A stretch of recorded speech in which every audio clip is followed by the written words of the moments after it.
Eto na nga guys, at late upload nga tayo ngayon. Alas 7 pa lang ng umaga at eto ako nag-aya ng ganap dyan. Oo, ako mismo ang nag-aya, hindi ako pinilit o inutusan ng aking mister. Saan nga ba ang punta at ano ang ganap? Mga be, sa taltalon lang naman ang aking punta. Hindi po ako magtatanim ng palay o manghuhuli ng palaka.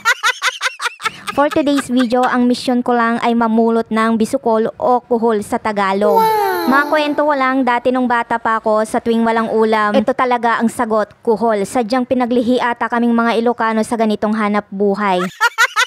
Ngayon, syempre, hindi na ako ganun ka-expert, kaya naman dinala ko ang aking hipag.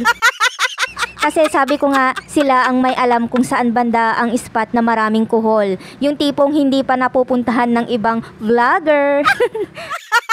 Isinama na nga din namin ang aking pamangkin dahil wala nga kaming mapapag-iwanan doon sa bahay. At habang naglalakad nga kami dyan, syempre kwentuhan, kamustahan at ano ang mga latest chismis. At saka alam nyo, nakakamiss yung ganitong ganap, yung simpleng pamumulot pero punong-puno ng memories. At saka tip ko lang, pag may nakita kang parang kulo-kulo sa tubig, ayan na yun.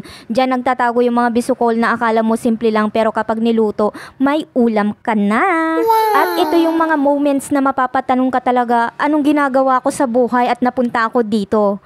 Pero wala, masaya, nakaka-relax, hindi mo kailangang mag-mall, hindi mo kailangang mag-buffet. Dito lang sa Taltalon, may thrill na may ulam ka pa. Oh, wow. At syempre may rules din dito. Yung maliit, pagbigyan mo ng lumaki. Yung malalaki, yun ang kunin. At yung may bahay na parang luma na discard yan, baka matanda na, baka wala ng laman. At kapag hindi nga ako nauwi dito sa bahay ng tatay ko, lagi nga akong inaaya ng hipag ko na kumuha ng kuhol. Di kayo umay, agpidot tayo bisukol. Kunanaki din. Kaya naman, napagbigyan nga ng panahon, kaya ako habang nandito pa ang hipag ko na tour guide ko ng mga kuhol, sinamantala ko na.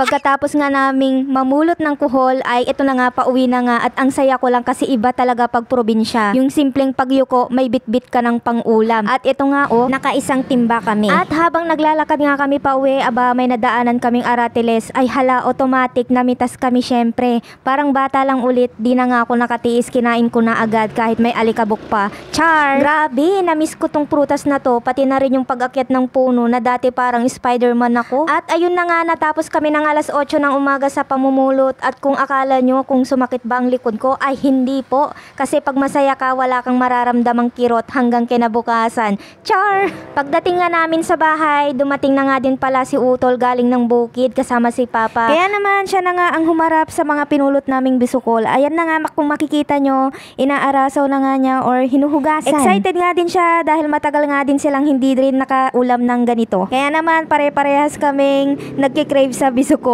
Darating nga din pala ang bunso naming kapatid galing ng Tarlac at ito nga yung number 1 requested niya, ang pag-ulam ng bisukol. At nagpapatira nga siya sa amin at baka maubos nga daw namin. At para mailuto na nga kaagad, buti na lang may tanim silang sili. Na kung saan ito nga lang yung gagamitin para mailabas nga kaagad ang mga dumi ng mga kuhol. Ibababad nga lang to ng 3 oras at ayun, pwede na siyang lutuin at ulamin. Ayun na nga, inasimang kuhol na may sitaw ang ending. Pero si Papa walang kaabog-abog, linantakan yung gulay na may hipon na aking inuwi. Nasuya na ata sa kuhol. Yun lang, bye-bye!